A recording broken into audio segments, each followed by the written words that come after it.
Hi, I'm Bob with Wolfe Ridge. Right now I'm going to take you guys on a tour of the 35HO high output log splitter. Let's take a walk around this machine and show the features and benefits of it. The HO and the SHO frames both have these heavy duty welded frames and suspended axles. And they have the swivel tongue up front. You can see right now I've got it swung away into the work position so it's out of the way in the yard. I'm going to address a couple things on the front of this splitter right away because this is the HO, but it does have, this customer got the optional hydraulic oil cooler.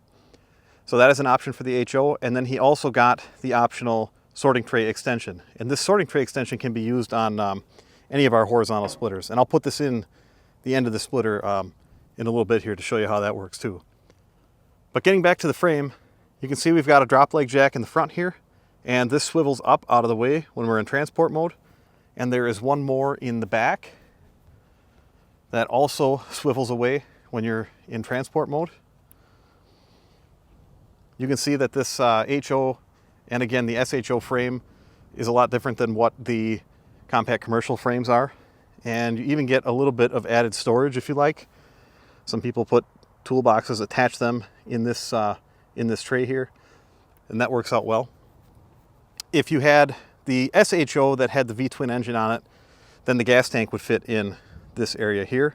But the HO comes standard with the Honda GX 390 13 horse gas engine, electric start and pull start. And you can see that this has been removed and clocked and put back on so that it's easier to start. From the factory, the pull rope would be going this way. So that's why that decal is sitting diagonal like that. The HO machines come standard with auto cycle, a hydraulic log lift, and hydraulic wedge height adjustment. All of these controls are very similar to what you would see on the compact commercial line. So hit both levers forward. When you do that, the pusher will go all the way until the wood is being done split, and then it'll kick home and it'll kick off when it gets to the home position. And then over here we have our wedge height up, down, and our log lift up, down. And here you can see pressure gauge. You can see what's going on with the machine. At the end of this machine, you can see that it has an aluminum sorting table. And this is where that sorting table extension would go into, these two square holes. So we'll slide that in here a little bit later. The two-way wedge is part of the machine, and then you have the four-way here that pins on. There are optional wedges for this machine as well. You can get a 6-way optional wedge or a 12-way. And in fact, I have both of those laying on the ground here. Today we're going to use the 12-way. So here we've got the 6-way, and here we've got the 12. Right now I've got some nice oak logs on the log lifter, and you can see this is the same log lifter style that we use on all of our horizontal machines. This will flip up and get pinned in there, and then we'll pick it up off the ground for transport.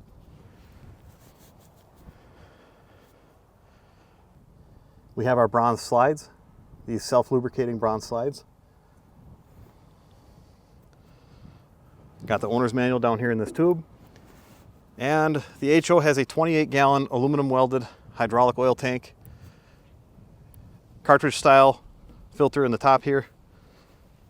Here you can see the hydraulic temperature gauge and level. So you can kind of see the black line in there. That's the temperature, and then the fluid mark is your level. And here we got the battery. Again, this one does have the optional hydraulic oil cooler, so you can see there is just a SAE 2-pin 12-volt plug here. In hot weather, especially during storage, you want to unplug this because this is directly to the battery. So if you leave this plugged in and it's 100 degrees outside and the sun is beating on this hydraulic oil cooler, it will turn on because it's thermostatically controlled. So we always recommend for longer periods of storage or especially if it's warm out, unplug that when you're not using the machine.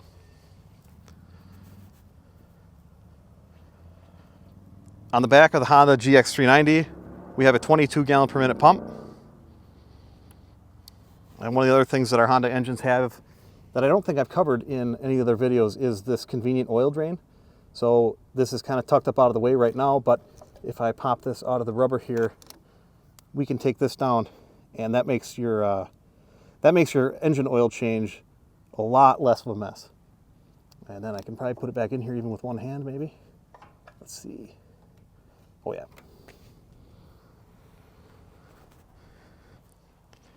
The HO machines have the bigger push block on it. And again, here you can see those bronze slides in there. And today I'm going to do, some people say that we don't do challenging enough wood. I'm limited to what we have here. And I can show you here in the yard. We've got some oak and a little bit bigger stuff over there. And then this pulpwood over here.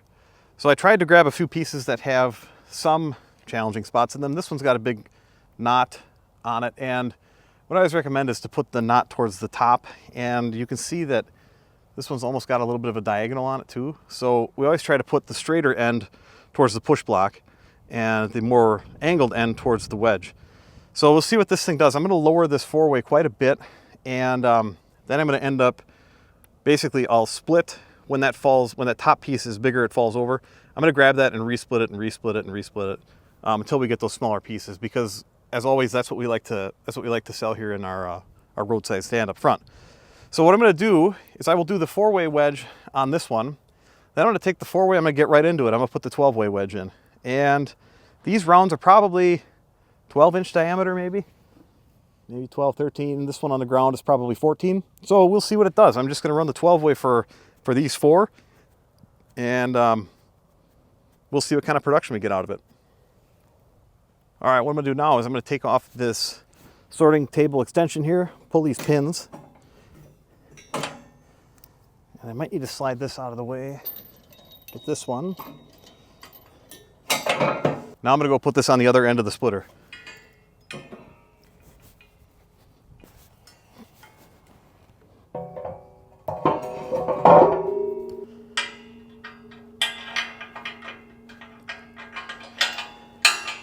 Now we've got the sorting table extension on. What that's going to allow me to do is get these pieces like flipped over, and if they slide over too far, they're not going to end up falling on the ground or into the tote. I'll have a little bit of extra time to grab them and then throw them back into resplit.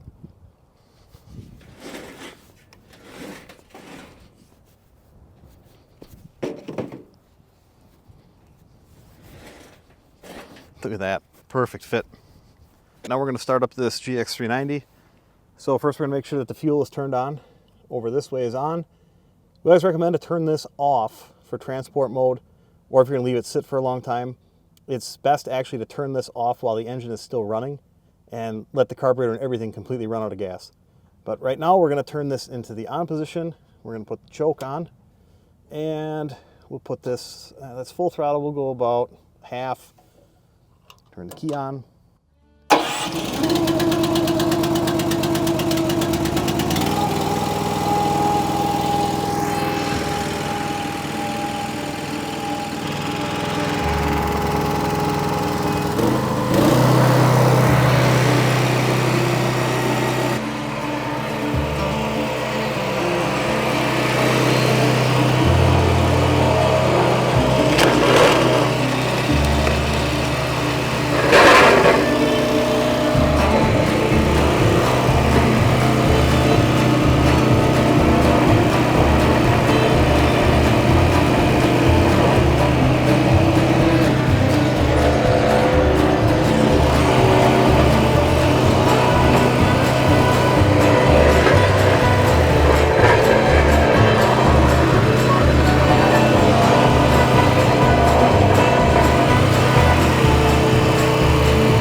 wanted to pause mid-video here and show you guys kind of what I'm working with this red oak.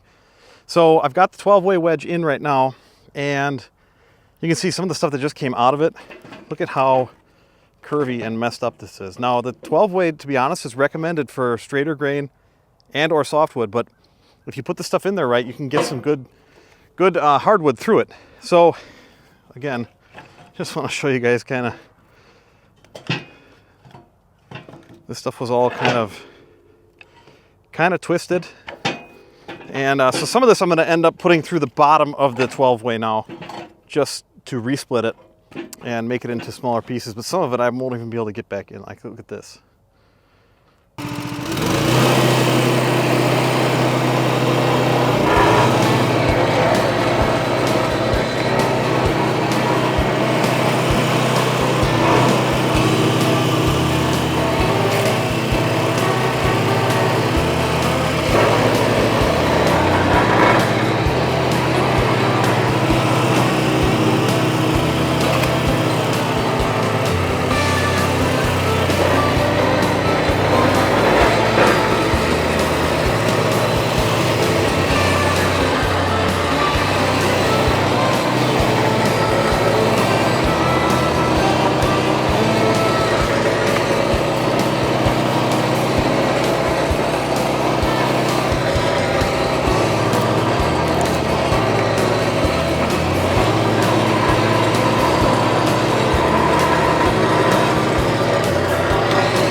As you can see, this machine has some serious splitting power.